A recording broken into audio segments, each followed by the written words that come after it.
Hello, everyone. This is Fun here, and this is my thoughts on the game Road to Empress. Well, with the Roman numeral of 1, of course. And an interesting FMV visual novel, a Chinese visual novel per se, taking place with a historical setting and whatnot. It was developed by New One Studio and published at the same time. Well, I could say developed and published by New One Studio, which was released on the 8th of we call it September of 2025, in a way. This is a very intriguing FMV game. FMV is or we could just call it visual novel per se, according to the tags on Steam. You know, how I saw it was because someone reminded me about the game on stream while I was in the middle of my Love Is All Around prequel game of this sort.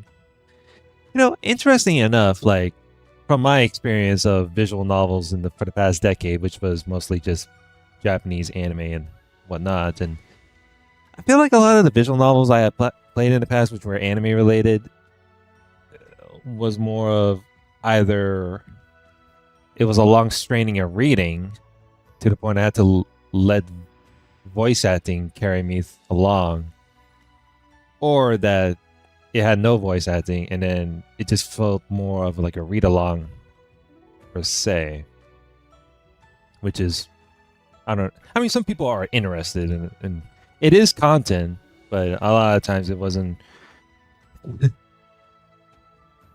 really the type of thing that I would do. I mean, like, sure, I'll play shitty visual novels, or I guess like what other people would say online, like slop. But as of now, the first thing I have started was Five Hearts Under One Roof. The first 1 and 2, and then the rest of it is just Love Is All Around. And I tried the other Story Talker games, and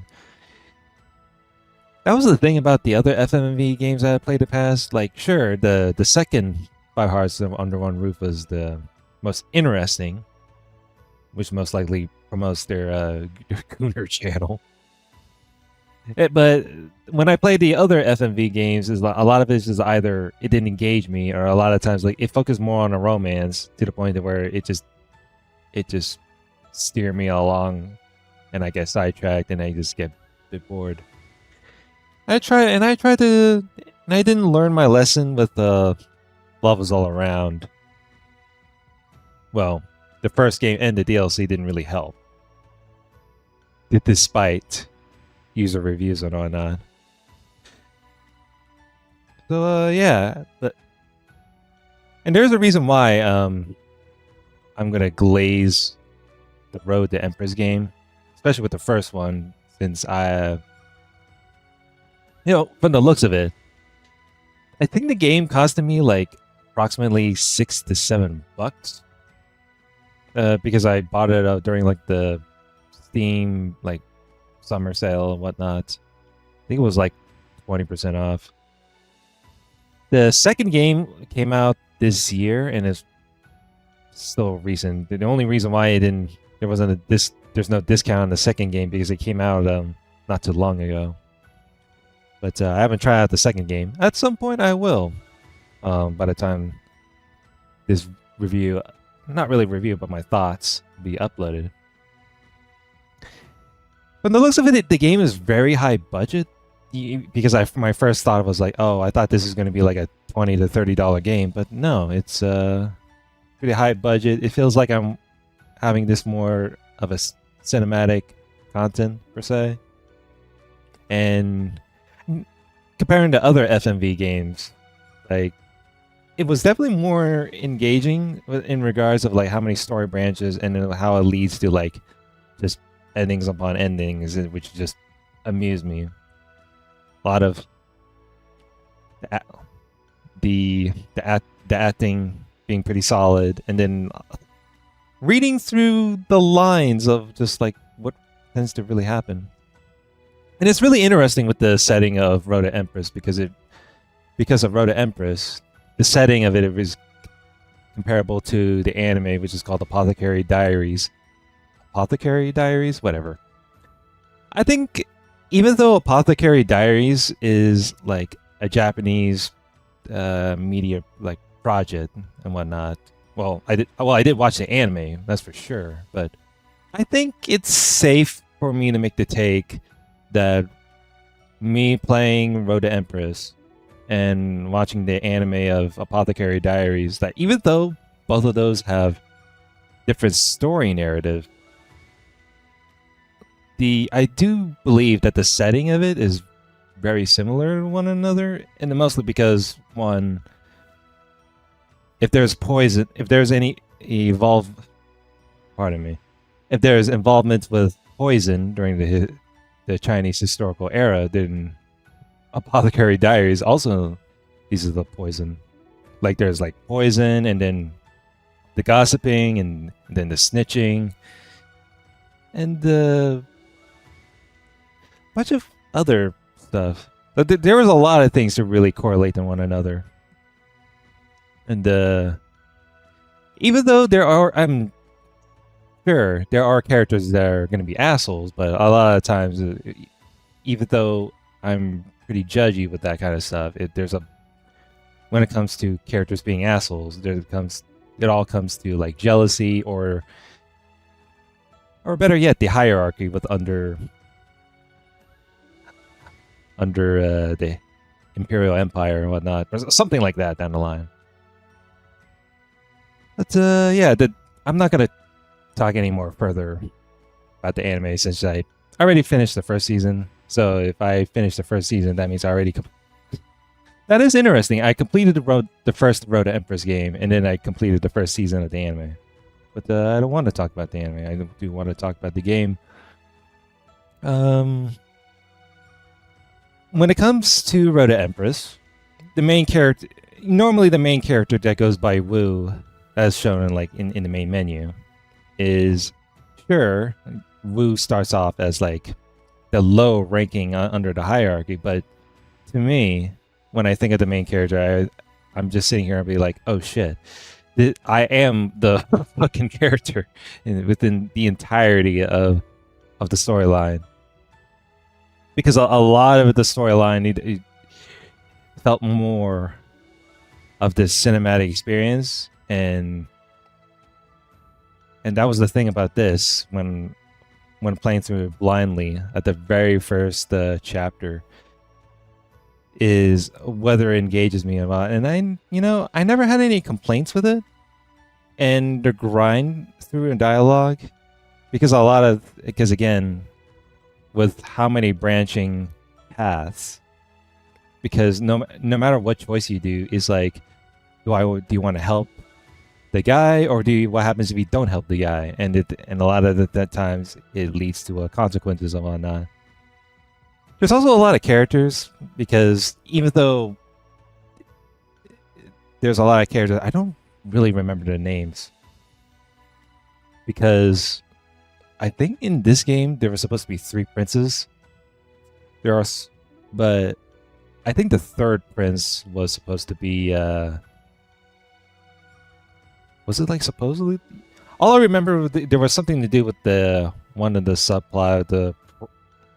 Was it subplot? I'm not remembering. All I remember, there was a 3rd prince, and the 3rd prince was supposed to help that court bard to get out in order to live together, but unfortunately those two met his fate or whatnot. So there was that. This kind of game isn't really romance based, it's more like story being the importance and whatnot. Because a lot of times, like, I mean, sure, there are romance, like, per se, but I think a lot of times when the main character meets one of the 2 princes, I don't remember, was it Latai or something? I don't know. A lot of the times when it comes whether you do the choices of like a fetching point or whatnot, I think it felt more of like the what's the word, side grade, or a little bit on the side. That's all I can think of. But yeah, I have no issue with the grind, and there was a lot of normal endings. A lot of the times, there are some normal endings that written off as like happy endings and whatnot. Like especially with the one happy ending somewhere on, I think it was somewhere in the middle. It's either in the middle or the one of the chapters before the very last, where you decided to live the normal life outside of the palace, or better yet, when you have the main character within the situation with the one of the consort, where you have to strip down, and then and it resulted for her being wealthy. A lot of the times, I don't think there's no right or wrong of how you play it. I did. You will definitely die a bunch of times in that aspect, especially when you have two choices, where it comes off as a coin flip, or you are stuck with 4 choices, and then a lot of times, when it comes to these choices, leads to a dead end. And there are certain things that you can get stuck on, because what happens in the very first part of the VOD that I did, it was definitely the first stream. I think what happened was I was stuck with the second chapter, and the solution was to basically choose the other dress and complete as we here before having to go backtrack. But anytime you die, like, you don't get like no chapter gating or no chapter gate or any sort of progression where it just stops you in its track, like no roadblocks. Roadblock. Wow. It's a lot of things, it just keeps going. Oh, let's see. I'm trying to think of the. Oh, right, the very last chapter. Because in the very last chapter, there are 2 branching parts, and then it leads to the cliffhanger. So I'm kind of curious with the second game on how it goes, because I always wonder what if. I mean, I'll just have to see it for myself, because I do wonder at the very beginning of the second game, where you can choose like between the 2, just like how it goes from the cliffhanger. And I do believe in somewhere within their certain storyline that there are stuff that you have to pay attention to, but a lot of times when there's things you have to pay attention, it leads to the answer within the dialogue choice. And there, oh man, I think I forgot one of the answers, or either that I just didn't really pay attention, and what really happened is I think I just basically just died. I think the embarrassing parts within me dying a bunch of times within the game was mostly where you have to like escape from your aunt, and I did get hit with the soup. Like, I think I lost count with the soup. I think I lost count like after like 6 or 7 times and whatnot from Consort Yang. But yeah, and I think how I played the game was that apparently you have to go through like a network connection requirements, because I'm assuming this is like a DRM thing, and you can't really pirate. I mean, I already purchased the game anyway and completed it, so I could understand why. With that being said, I do want to declare this game as like a peak. This game is a peak out of 10. And I'm hoping that the second game makes it so it's worth my time, because I believe I paid the full price for the second Road to Empress, which is like the sequel. So I'll just have to see. It really piques my curiosity. No pun intended. So yeah, stay tuned. The next time I'll try out the second game on stream, and hopefully record it out and everything as intended.